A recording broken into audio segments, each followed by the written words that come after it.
Hello, welcome back to the channel, and Boomer Sooner to all those that partake. Today will be the Boomer Sooner Oklahoma football video. I'm very, very high on the Sooners. I want it known right now. Their win total, I don't even know what it is, but I have them going higher than it, and competing for the Big 12 championship. And here's why, right? Venables is a great coach. It's a hard thing to come in after a guy like Lincoln Riley and losing half your team in the portal, having to figure it out, draw yourself off the ground, and change from an offensive juggernaut to a defensive slugfest team, right? And that change obviously takes multiple years. So I'm glad they didn't, get stupid and fire him. Hopefully, if they don't do well this year, they don't do the same thing as well. But they're the fourth best recruiting class in the country, right behind Texas. They had 26 commits, 3 5-stars, 14 4-stars, and 9 3-stars. And, the breakdown of those guys. Number one, they got Jackson Arnold. Great quarterback coming in out of Texas. Denton, Texas, I believe. Goyer, Denton, Texas. Position, quarterback, 6'1", 205. He's the 8th best recruit in the country. 4th quarterback, 2nd in the state. Kid's very good. I will not be surprised if he overtakes Dylan Gabriel at some point. But I do not think I see it this year. Maybe he'll come in for a bit of it, and we'll see what's going on. Adepoluju Olawarie out of Kansas City. I believe he's related to the other Kansas City guy that got drafted by the Chiefs end of the first round from Kansas State. Not sure. They have the same last name and same location, so maybe. 6'4", 240 edge. Number 1 Missouri player. Number 2 edge. Great player. Also out of Denton, same place as Jackson Arnold. You got Peyton Bowen, safety, 5-star. You bring in Makari Vickers, 4-star safety, offensive lineman, defensive lineman, corner, running back, inside linebacker. A lot of guys all over, but you bring in a big quarterback and some big defensive guys because, if we know Venables, he was the defensive coordinator over at Clemson. So he is a big defense-first guy. They brought in Dasan McCullough, one of the rare players that was really good at football this year on Indiana. Linebacker. They also bring in a receiver from Texas, Brennan Thompson.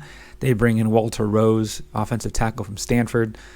Really good. Stanford's offensive line sucks for them, but they all left, right? You have 2 guys at Michigan, and you got 1 guy over at Oklahoma.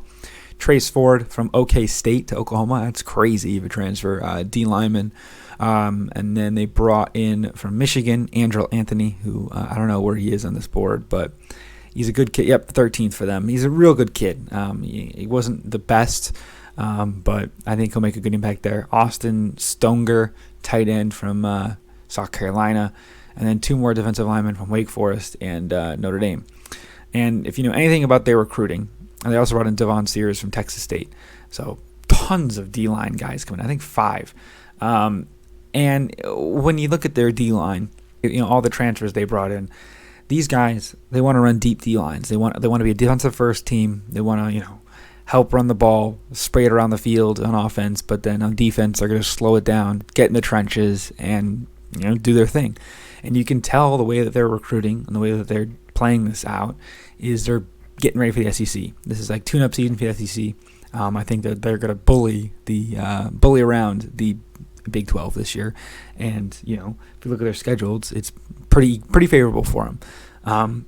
Outside of that, they don't have many prospects in terms of guys going to the league this year. I have none of them in the top 100, so probably not super accurate because we see guys come out of nowhere all the time, but nothing immediately jumps out.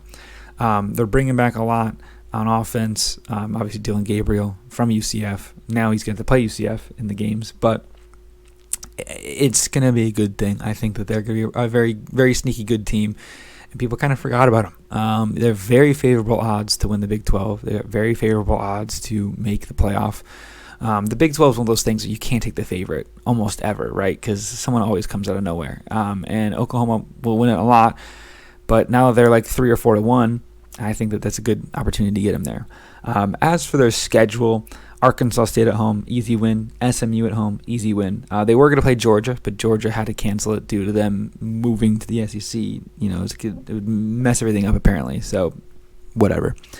At Tulsa, that'll be an easy win because it'll probably be a home game too, it's at Tulsa. At Cincinnati, good way to start the conference. Cincinnati's not great. It's a good introduction for Cincinnati, their first home game. They'll be up for it. It'll be crazy atmosphere, but they just don't get the horses yet.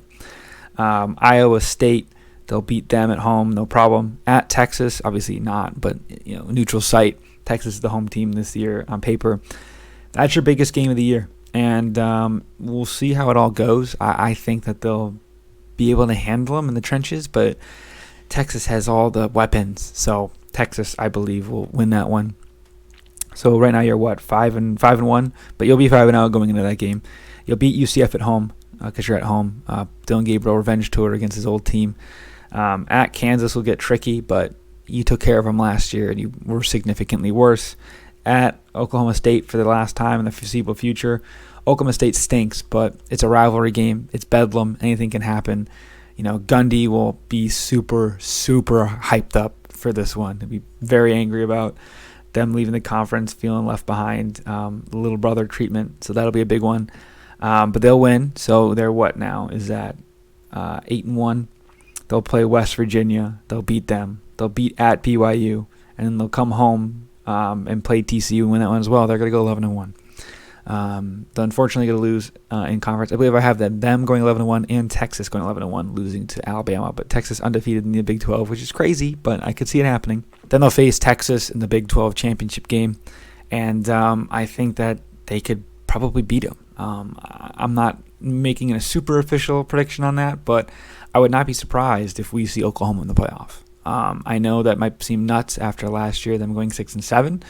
But I'm very, very, very high on Oklahoma this season, and I think that they could make a ton of noise this year. Even if not that, they'll go to one of the big bowl games. If they lose twice to Texas in 1 year, that would stink. But I think that they're going to be something, a force to reckon with going forward.